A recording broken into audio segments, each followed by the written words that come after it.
आज आपको workshop calculation subject है अपना वर्कशॉप कैलकुलेशन WCS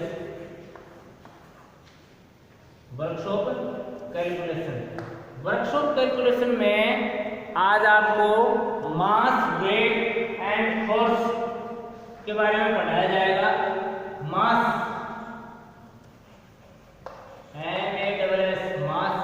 मास वेट WEIGHT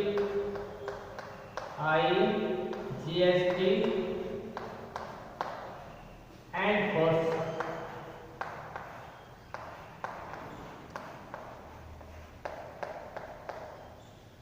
देखो मास को हिंदी में कहते हैं द्रव्यमान सहती। तो सबसे पहले अपन पढ़ेंगे मास द्रव्यमान। मास द्रव्यमान इसको सहती भी कहते हैं, सहती। अब ये मास क्या होता है? मास क्या होता है? मास यानी द्रव्यमान। कोई भी वस्तु है, जैसे एक चौक है, ये भी छोटे छोटे कणों से मिलकर बना है। तो जितने कणों से ये मिलकर बना है, ये पूरा पूरा इसका क्या कहलाएगा? द्रव्यमान कहलाएगा। यानी किसी भी वस्तु के अंदर उपस्थित पदार्थ की जो मात्रा होती है, द्रव्य की जो मात्रा होती है, उसे मास या सहती कहते हैं। किसी भी वस्तु में उपस्थित द्रव्य की मात्रा को द्रव्यमान कहते हैं, द्रव्यमान या सहती कहते हैं।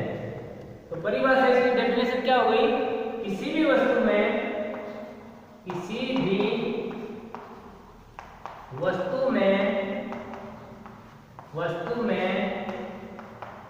उपस्थित द्रव्य यानी पदार्थ।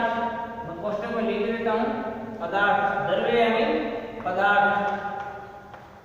अब देखो, किसी भी वस्तु में उपस्थित द्रव्य यानी पदार्थ की मात्रा को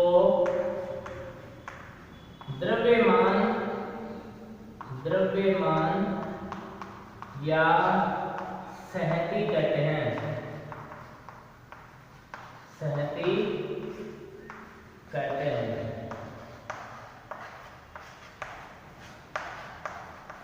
अब मैंने बताया था ये एक वस्तु है और ये छोटे छोटे कणों से बनी है।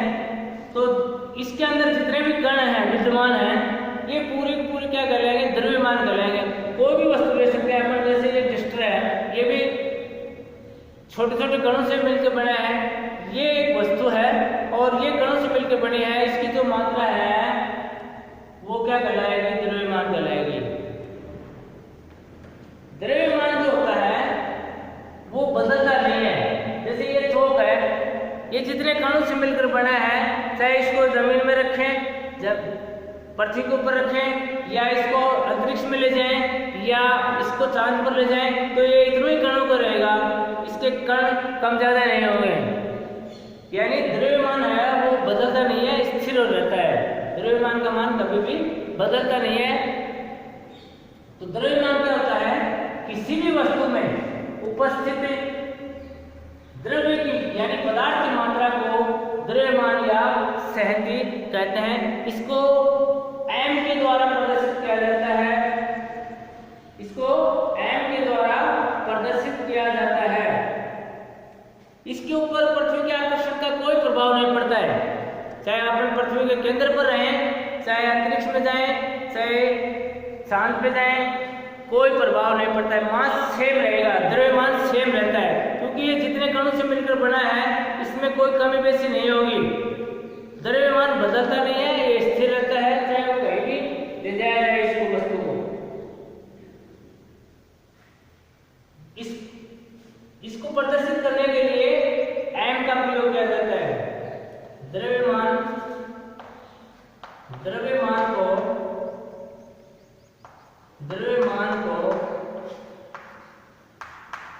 m द्वारा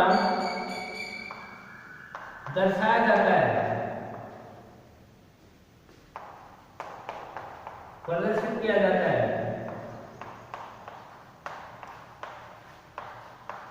द्रव्यमान को m के द्वारा प्रदर्शित किया जाता है, दर्शाया जाता है। आप देखो इसके द्रव्यमान की विभिन्न पद्धतियों में अलग अलग मात्रक होते हैं। द्रव्यमान एक अदिश राशि भी है,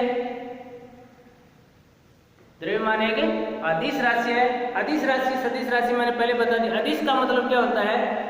वे भौतिक राशि जिसमें केवल परिमाण का बोध हो, दिशा का बोध नहीं हो, वो अदिश राशि कहलाते हैं। ए माने नहीं, दिश मानी दिशा, जिसमें दिशा नहीं हो वो अदिश राशि होगी। तो मास में कोई भी दिशा नहीं होती है, इसलिए मास क्या है? द्रव्यमान क्या है? ये जो द्रव्यमान है ये अदिश राशि है। अदिश, अदिश का मतलब है वह भौतिक राशि जिसमें केवल परिमाण यानी मात्रा, परिणाम नहीं। कई बच्चे क्या करते हैं? परिणाम लिख देते हैं। परिणाम अलग चीज है, परिणाम तो रिजल्ट हो गया। परिमाण यानी मात्रा का बोध हो, ज्ञान हो और दिशा का ज्ञान नहीं हो, उसे अदिश राशि कहते हैं। तो द्रव्यमान क्या है? एक अदिश राशि है। इसकी जो परिभाषा मैंने बताया, किसी भी वस्तु में, जैसे मैंने चौक का उदाहरण दिया है, किसी भी वस्तु में उपस्थित द्रव्य, अब देखो बच्चे क्या करते हैं? द्रव्य की जगह द्रव लिख देते हैं। द्रव तो क्या होता है? द्रव तो बहने वाला पदार्थ होता है, तरल पदार्थ होता है, लिक्विड होता है, उसको बोलते हैं द्रव्य। द्रव्य क्या होता है? विज्ञान में द्रव्य होता है, उसकी तीनों अवस्थाएं हो जाएंगी, ठोस भी होगा, गैस भी होगा। ठोस, द्रव और गैस, तीनों अवस्थाएं होंगी इसके अंदर, द्रव्य के अंदर। ठोस, द्रव और गैस, द्रव्य का मतलब। तो कई बार बच्चे क्या करते हैं? यहाँ द्रव लिख देते हैं। द्रव्य का मतलब तो लिक्विड पदार्थ होता है। तो किसी भी वस्तु में उपस्थित द्रव्य यानी पदार्थ की मात्रा को द्रव्यमान या शक्ति कहते हैं। द्रव्यमान को m द्वारा दर्शाया जाता है। ये एक अदिश राशि है। अदिश क्या होता है वो मैंने बता दिया। वे भौतिक राशि, वह भौतिक राशि जिसमें केवल परिमाण का बोध हो, परिमाण यानी मात्रा का बोध हो, दिशा का बोध न हो, उसे अदिश राशि कहते हैं। वैसे पहले मैंने लिखवा भी दिया था। अब देखो विभिन्न पद्धतियों में द्रव्यमान के अलग अलग मात्रक होते हैं, तो मैं अलग अलग तीनों पद्धतियों में बताता हूँ। पद्धति का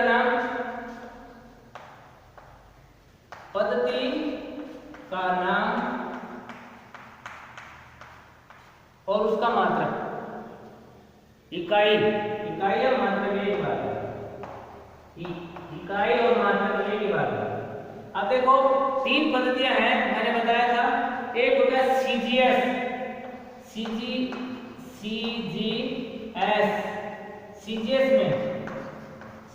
पद्धति में द्रव्यमान की जो इकाई होती है, सीजीएस का मतलब होता है सेंटीमीटर ग्राम सेकंड पद्धति। सेंटीमीटर ग्राम सेकंड पद्धति। सीजीएस पद्धति में जो द्रव्यमान या शक्ति की जो इकाई होती है वो होती है ग्राम। क्या होती है? ग्राम। उसके बाद में होता है एमकेएस पद्धति में। एमकेएस का पूरा नाम क्या है? मीटर किलोग्राम सेकंड पद्धति। मीटर किलोग्राम सेकंड पद्धति में मास की जो इकाई है, द्रव्यमान की जो इकाई है वो होती है किलोग्राम।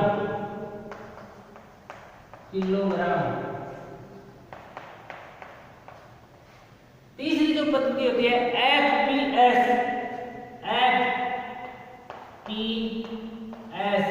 एफपीएस का पूरा नाम है फुट पाउंड सेकंड पद्धति। वैसे मैं पहले बता भी चुका हूँ, पढ़ा चुका हूँ। फुट पाउंड सेकंड पद्धति।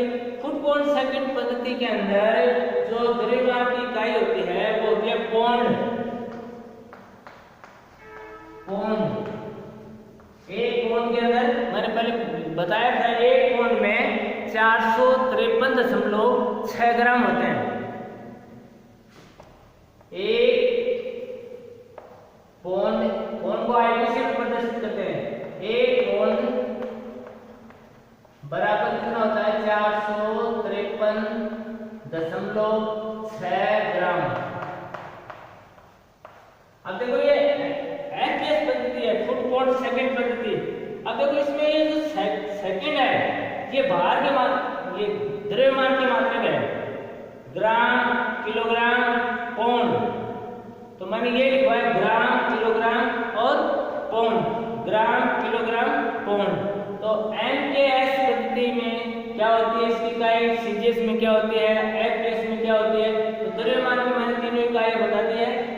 सीजीएस पद्धति में ग्राम होती है मास की इकाई, एमकेएस पद्धति में किलोग्राम और एफपीएस पद्धति में पाउंड होती है। एक पाउंड में 453.6 ग्राम होते हैं।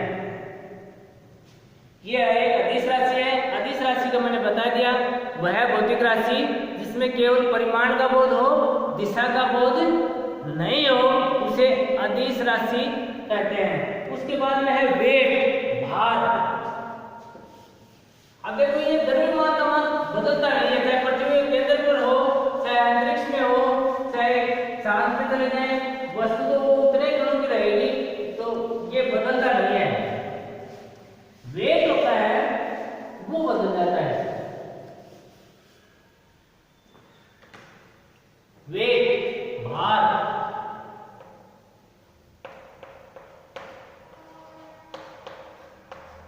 वेट यानी भार।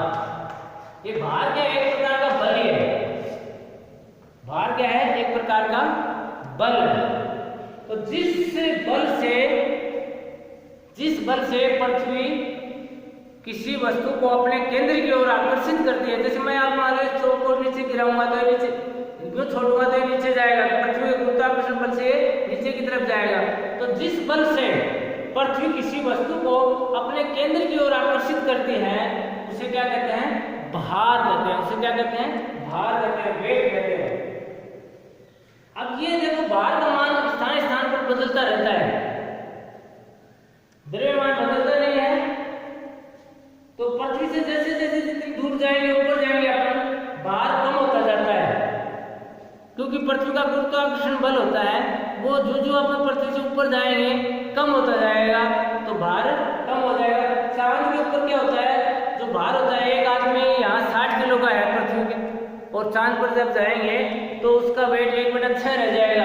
यानी जो 60 किलो का आदमी होगा वो चंद्रमा पर 10 किलो का ही होगा। यानी भार पर जो पृथ्वी का गुरुत्वाकर्षण बल है वो 1/6 हो जाता है। तो भार का मान बदलता रहता है।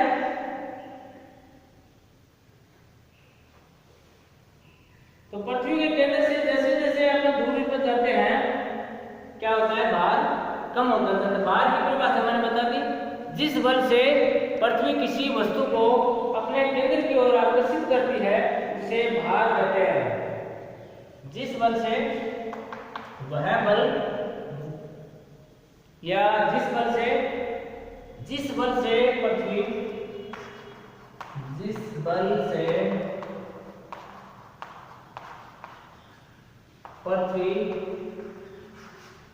किसी वस्तु को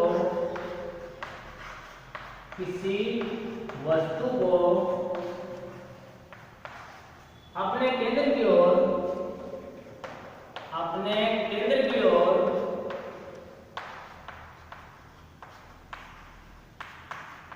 और खींचती है, आकर्षित करती है,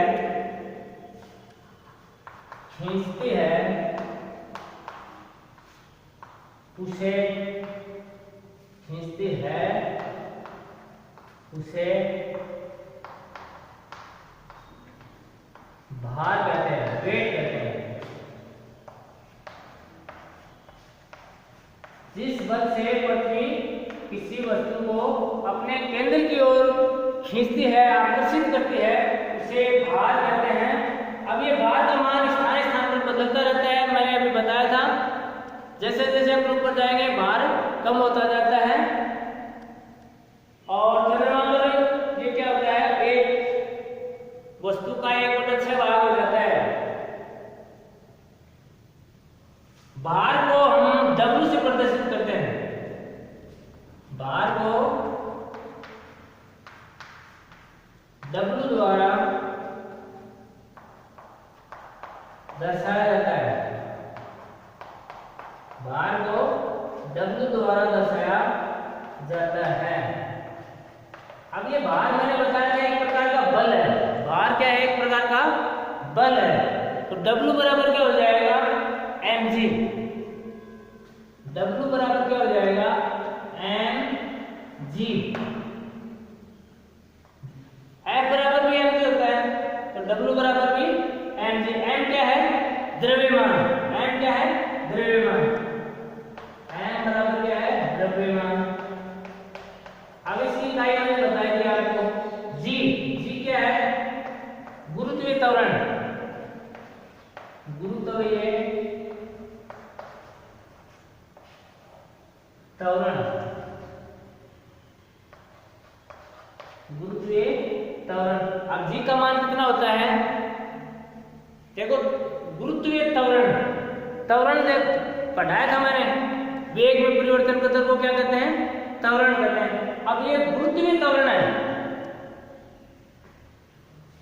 तो गुरुत्वीय g का मान जो होता है वो होता है g बराबर 9.8 मीटर प्रति सेकंड स्क्वायर। 9.8 मीटर प्रति सेकंड स्क्वायर। 9.8 मीटर प्रति सेकंड स्क्वायर जी का मान। अब ये गुरुत्वीय त्वरण है, जी का मान 9.8। इसको लगभग 10 भी ले लेते हैं, अप्रोक्सीमेट 10 भी लिख करके कैलकुलेशन कर सकते हैं। बाकी एक्चुअल में जो होता है 9.8 मीटर प्रति सेकंड स्क्वायर। अब अपन भार ज्ञात कर सकते हैं। यदि हमारे पास द्रव्यमान हो, द्रव्यमान दिया हो, ठीक, कोई वस्तु 50 किलो की है, कोई वस्तु 50 केजी की है, तो उसका भार निकाल सकते हैं। हमें जी का मान दिया हुआ हो तो निकाल सकते हैं। अब देखो, ये इसका फार्मूला होगा, W बराबर क्या होगा? mg। द्रव्यमान यानी 37 गुना गुरुत्वीय त्वरण। द्रव्यमान अपने को दिया हुआ हो और गुरुत्वीय त्वरण तो देखो याद रखना पड़ेगा आपको 9.8। नहीं भी दिया हुआ हो तो इससे गुणा कर देंगे, भार आ जाएगा। अब देखो, भार की अलग अलग इकाइयां जैसे द्रव्यमान की मैंने बताई। अब ये भार क्या एक सदिश राशि है। अब मैं बताऊंगा सदिश क्या होता है। भार क्या है? एक सदिश राशि है। तो यहां पद्धति का नाम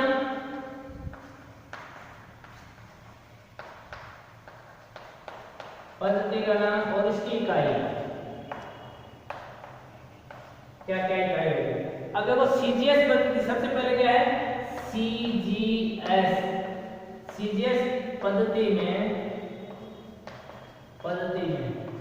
सीजीएस पद्धति में जो भार की जो इकाई होगी वो होगी ग्राम भार। क्या होगी? ग्राम भार। अब देखो, उसमें तो सिर्फ ग्राम ही लिखा था और अब मैं लगा रहा हूं ग्राम भार। जैसे बल की इकाई सीजीएस पद्धति में एमकेएस में सीजीएस में होती है, उसी प्रकार अब ये ग्राम भार होगा। ये क्या होगा? डायन। क्या होगा? डायन। इसको डायन भी बोल सकते हैं, डायन। उसके बाद में एमकेएस पद्धति में भार का मात्रक यहाँ हो जाएगा किलोग्राम भार। क्या हो जाएगा? उसमें किलोग्राम था मास में, यहाँ किलोग्राम भार। आगे भार और लिखेंगे। किलोग्राम भार को क्या बोलेंगे? किलोग्राम भार को बोलेंगे न्यूटन। क्या बोलेंगे? न्यूटन।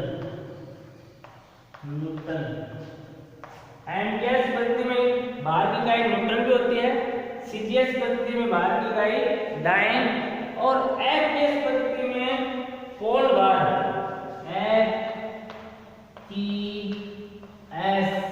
एफकेएस पद्धति में क्या लिखेंगे? पौंड। इसमें पौंड था, इसमें पौंड भार हो जाएगा। पौंड भार का मतलब पाउंडल। क्या हो जाएगा? पाउंडल।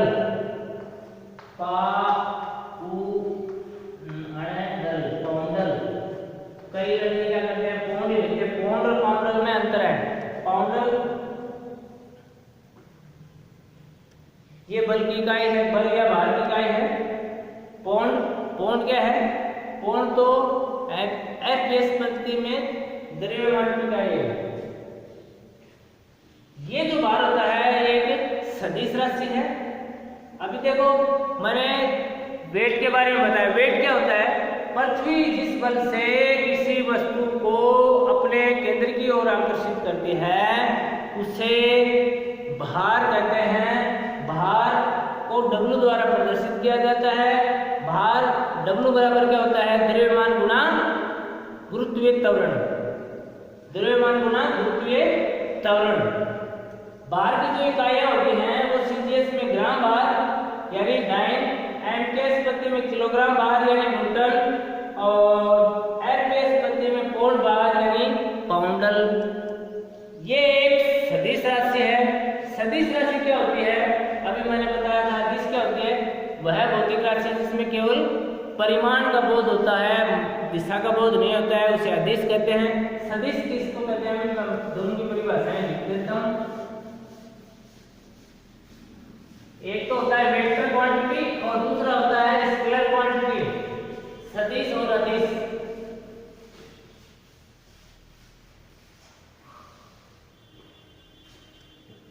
स्केलर क्वांटिटी,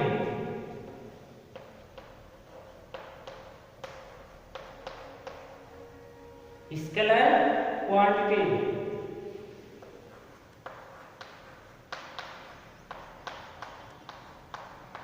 स्केलर का मतलब होता है अदिश, अदिश राशि। नहीं, दिशा। अदिश राशि,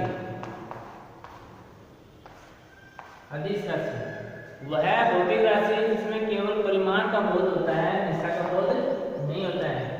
वह भौतिक राशि,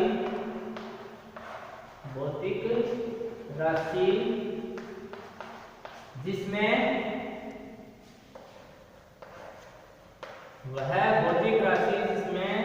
केवल परिमाण, परिमाण का मतलब है मात्रा। मैं क्वेश्चन में लिख देता हूं मात्रा। केवल परिमाण का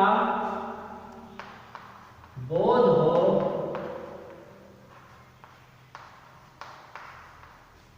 तथा दिशा का बोध, तथा दिशा का ज्ञान या बोध एक ही बात है। दिशा का बोध नहीं हो, बोध यानी ज्ञान, बोध नहीं हो उसे अदिश राशि कहते हैं। उसे क्या कहते हैं? अदिश राशि। तो वह भौतिक राशि जिसमें केवल परिमाण का बोध हो, दिशा का बोध नहीं हो उसे अदिश राशि कहते हैं। अभी थोड़ी देर पहले मैंने बताया था कि द्रव्यमान होता है वो एक अदिश राशि है। ऐसे जैसे चाल है, चाल भी एक अदिश राशि है। चाल तो किधर भी हो सकती है, वो उत्तर में भी जा सकता है, दक्षिण में जा सकता है, पूर्व में जा सकता है, पश्चिम में जा। यदि उसमें दिशा नहीं दी हुई हो तो चाल किधर भी हो सकती है। तो चाल एक अदिश राशि है। तो जिसमें दिशा नहीं हो, केवल परिमाण हो। एक आदमी 40 किलोमीटर चला, अब पता नहीं वो किधर गया, तो वो क्या होगा? वो चाल क्या होगी? एक आदमी 40 किलोमीटर प्रति घंटा की रफ्तार से गया, अब वो पता नहीं किस दिशा में गया है, तो वो क्या होगा? एक अदिश राशि होगी। तो चाल क्या है? एक अदिश राशि है। और वेग क्या है? एक सदिश राशि है। उसके बाद में है वेक्टर क्वांटिटी। वेक्टर क्वांटिटी,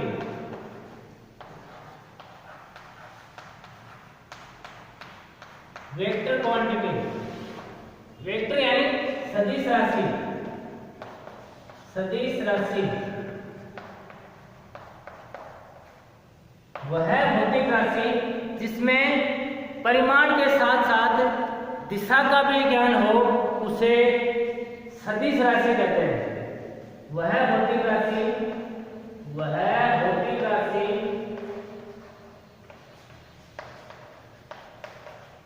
जिसमें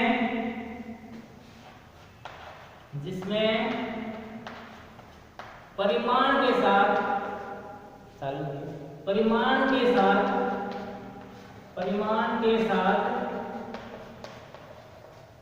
साथ दिशा का भी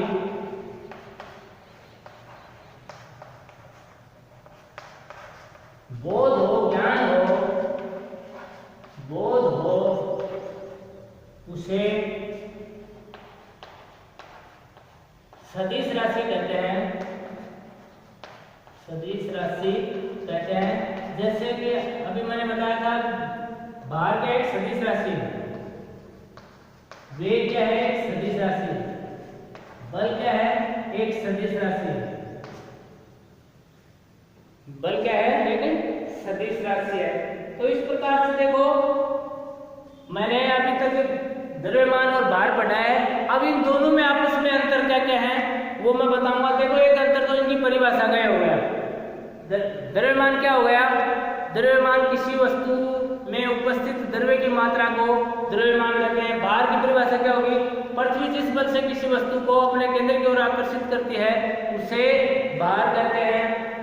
द्रव्यमान एक सदिश राशि है, अदिश राशि है, और भार एक सदिश राशि है। द्रव्यमान को हम भौतिक तुला के द्वारा ज्ञात कर सकते हैं, लेकिन भार को हम कबाड़ी तुला से, स्प्रिंग तुला से ज्ञात करते हैं। सहती को, जो द्रव्यमान है, उसको m द्वारा प्रदर्शित करते हैं, भार को w द्वारा प्रदर्शित करते हैं। भार एक प्रकार से बल है। इनकी इकाइयों का अंतर हो गया। सीजीएस में द्रव्यमान की इकाई ग्राम, एमकेएस में किलोग्राम, एफपीएस में पौंड। इस प्रकार से भार की जो इकाई है मैंने बताया था, ग्राम भार होगी सीजीएस में, एमकेएस में किलोग्राम भार, और एफपीएस में पौंड भार या पाउंडल। ये इनके अंतर हो गए। भार का मान होता है वो बदलता रहता है। जैसे जैसे पृथ्वी से अपन ऊपर जाएंगे तो भार का मान कम होता जाएगा। मैंने बताया था चंद्रमा पर जो भार होगा वो 1/6 हो जाएगा, क्योंकि जो पृथ्वी का गुरुत्वाकर्षण है वो 1/6 है। अब देखो, जैसे जैसे अपन ऊपर जाते हैं और भार कम होता है, ऐसे ही पानी में किसी वस्तु को डुबोते हैं तो उसके भार में कमी आती है, लेकिन द्रव्यमान उतना ही होता है। अपन पानी में और कोई चीज को डुबोते हैं उसके भार में कमी होती है, अब ये डस्टर है, इसको पानी में डुबोऊंगा तो ये हल्का महसूस होगा, लेकिन ये जितने कणों का बना है वो तो उतना रहेगा। तो द्रव्यमान में तो कोई परिवर्तन नहीं होगा, चाहे उसको पानी में डुबोए या तरल में, किसी भी तरल में डुबोए, किसी भी तरल में डुबोएंगे तो द्रव्यमान में कोई प्रभाव नहीं पड़ेगा। लेकिन यदि भार को पानी में डुबोएंगे तो भार में कमी होगी। भार में क्या होगी? कमी होगी। देखो, जैसे कुएं में बाल्टी डालते हैं अपन, तो जैसे ही पानी में डूबती है तो वो हल्की महसूस होने लग जाती है, यानी वेट कम हो जाता है। तो ये इनके अंतर है। अगले पीरियड में मैं सहती और भार में अंतर लिखवाऊंगा। वैसे मैंने मुख्य तौर से बता भी दिए हैं।